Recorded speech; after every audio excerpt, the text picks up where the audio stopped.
Social मीडियावर नुकतीच एक हटके आणि आश्चर्यकारक लव्ह स्टोरी व्हायरल झाली आहे। सोशल मीडियावर एका जोडीची चर्चा सुरू आहे। पाकिस्तानमधील ही प्रेमकहाणी जाणून प्रत्येक जण अवाक झाले आहेत। एका 18 वर्षाच्या तरुणाने 35 वर्षांच्या मुलीशी लग्न केले आहे। शहजाद असे मुलाचं नाव असून कोमल असे महिलेचं नाव आहे। शहजाद हा शाळेत असताना कोमलच्या प्रेमात पडला। शाळेतील आणि त्याच्या वयात होणारे हे आकर्षण असून शकते असे घरच्यांना वाटले। त्यामुळे घरच्यांनी त्याच्या प्रेमाला विरोध केला। त्या महिलेचा नाद सोडावा म्हणून शहजादला मारहाणही करण्यात आली, पण तो त्या महिलेवर खरं प्रेम करतो असं म्हणत तिच्याशी लग्न करण्यावर ठाम होता। त्याच्या भूमिकेसमोर अखेर कुटुंबियांनी नमते घेतले आणि त्यांनी लग्नाला होकार दिला।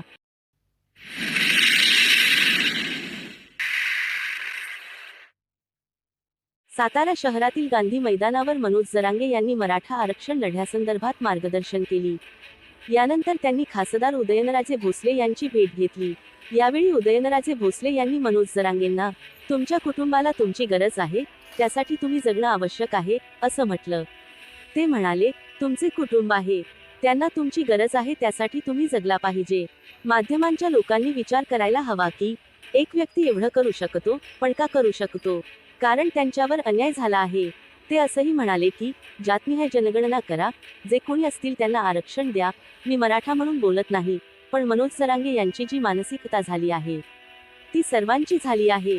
जाती जातीत तेढ कोणी निर्माण केली ते तुम्ही शोधा, असंही उदयनराजे भोसले म्हणाले।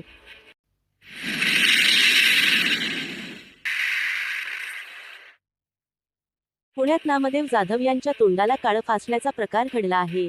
पुण्यात लेखक नामदेव जाधव हे भांडरकर इन्स्टिट्यूटमध्ये कार्यक्रमासाठी आले होते। त्यावेळी शरद पवार गटाच्या कार्यकर्त्यांनी नामदेव जाधवांना काळ फासलं।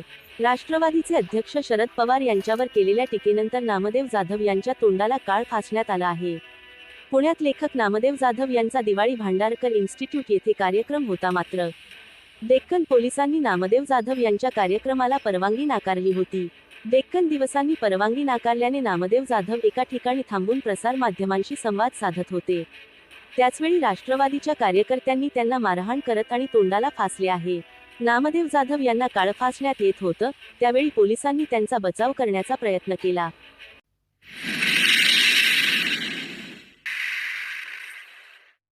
दुबई या जगातील सर्वात सुंदर वाळवंटी शहरात चक्क महापूर आला आहे। वादळी वाऱ्यासह झालेल्या मुसळधार पावसामुळे दुबईत अनेक ठिकाणी पाणी साचले आहे। हवामानातील अशा अचानक बदलामुळे शास्त्रज्ञ आणि जगभरातील तज्ज्ञही आश्चर्यचकित झाले आहेत। दुबई प्रशासनाने आपल्या नागरिकांना समुद्रकिनाऱ्यावर जाण्यास मनाई केली आहे। अतिवृष्टी आणि पुरामुळे जमीन खचण्याचा धोका आहे, त्यामुळे दुबई पोलिसांनी लोकांना चिखल आणि वाळू असलेल्या भागात न जाण्यास सांगितले आहे। अशा ठिकाणी फ्लॅश फ्लड म्हणजेच अचानक पूर देखील येऊ शकतो। हवामान सतत गंभीर होत आहे, त्यामुळे संयुक्त अरब अमिरातीच्या राष्ट्रीय हवामान केंद्राने येलो आणि ऑरेंज अलर्ट जारी केला आहे। या खराब हवामानामुळे संपूर्ण यूएईमध्ये वाहतूक विस्कळीत झाली आहे। विशेषतः दुबईत रस्त्यावरून वाहनांची ये-जा करण्यात अडचण येत आहे, तर हवाई उड्डाणेही बंद करण्यात आली आहेत।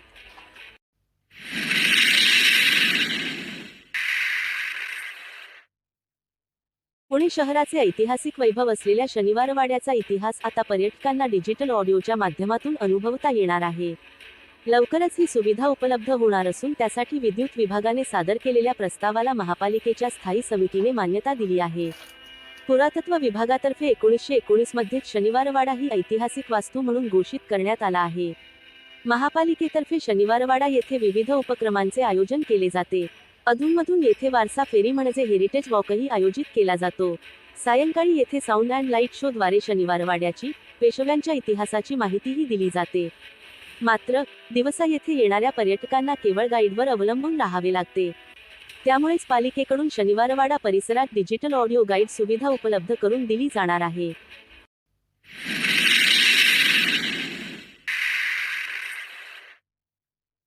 पुणे बंगळूर राष्ट्रीय महामार्गावर बर्निंग बसची घटना घडली आहे। भररस्त्यात कर्नाटक परिवहन मंडळाच्या एका धावत्या बसला अचानक आग लागली। यात संपूर्ण बस जळून बेचिराख झाली। ही घटना हुक्केरी तालुक्यातील नरसिंगपूर जवळ पुणे बंगळूर राष्ट्रीय महामार्गावर घडली। दरम्यान बस चालकाने प्रसंगावधान राखून सर्व प्रवाशांना बसमधून खाली उतरवल्यामुळे पुढील अनर्थ टळला। या घटनेने महामार्गावर काही वेळेसाठी ट्रॅफिक जाम झाले होते।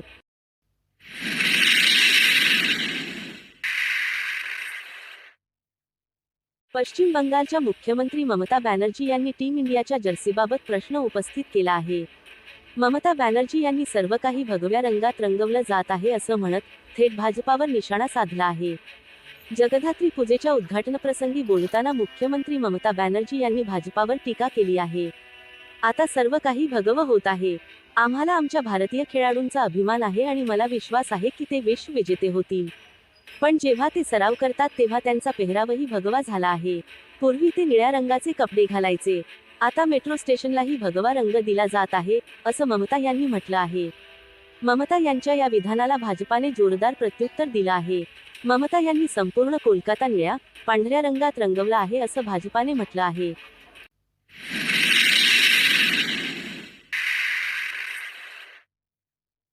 छत्रपती संभाजीनगर येथील आदर्श पतसंस्थेत 202 कोटी रुपयांचा घोटाळा झाला.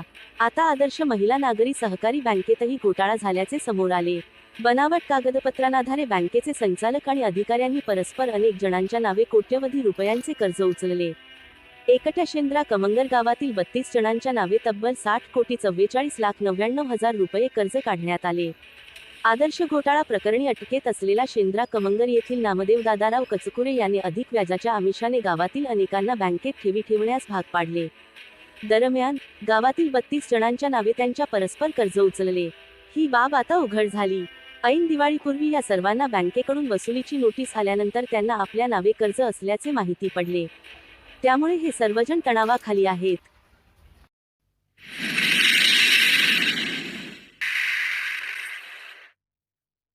बागेश्वर बाबा हे सातत्याने भारतीय राज्यघटनेच्या तत्वांशी विसंगत असे अशास्त्रीय दावे आणि भाष्य करत आहेत. या घटनाविरोधी दाव्यांमुळे राज्य सरकारने त्यांच्यावर जादूटोणाविरोधी कायदा, ड्रग्ज अँड मॅजिक ॲक्ट आदी कायद्यानुसार त्वरित कारवाई करावी, अशी मागणी महाराष्ट्र अंधश्रद्धा निर्मूलन समितीच्या पुणे जिल्हा कार्यकारिणीच्या वतीने करण्यात आली आहे. महाराष्ट्रातील संतांविषयी बागेश्वर बाबा हे बदनामीकारक, अब्रुनुकसानकारक वक्तव्य करत आहेत. या वक्तव्यांच्या जोडीलाच ते अशास्त्रीय दावे करू लागले आहेत. त्यांच्या या अशास्त्रीय दाव्यांची उकल करून समाजात शास्त्रीय विचारधारा रुजविण्यासाठी राज्य सरकारने प्रसारमाध्यमे, शिक्षण संस्थांमार्फत खास जनजागृतीपर उपक्रम राबविण्यात यावेत, अशी मागणीही अन्नीस चे पूर्णवेळ कार्यकर्ते विशाल विमल यांनी पत्रकार परिषदेत बोलताना केली.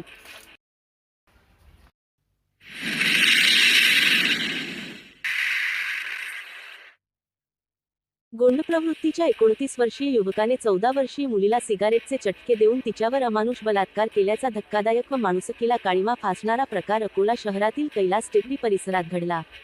आरोपीने पीडितेचे मुंडन देखील केले. या प्रकरणी वंचित बहुजन आघाडीच्या महिला आघाडीने खदान पोलिसांना कारवाईची मागणी केल्यानंतर पोलिसांनी आरोपीविरुद्ध पोक्सोसह विविध कलमान्वये गुन्हा दाखल करून त्याला अटक केली. गणेश चंद्रशेखर कुंभरे व 29 असे या नराधम आरोपीचे नाव आहे.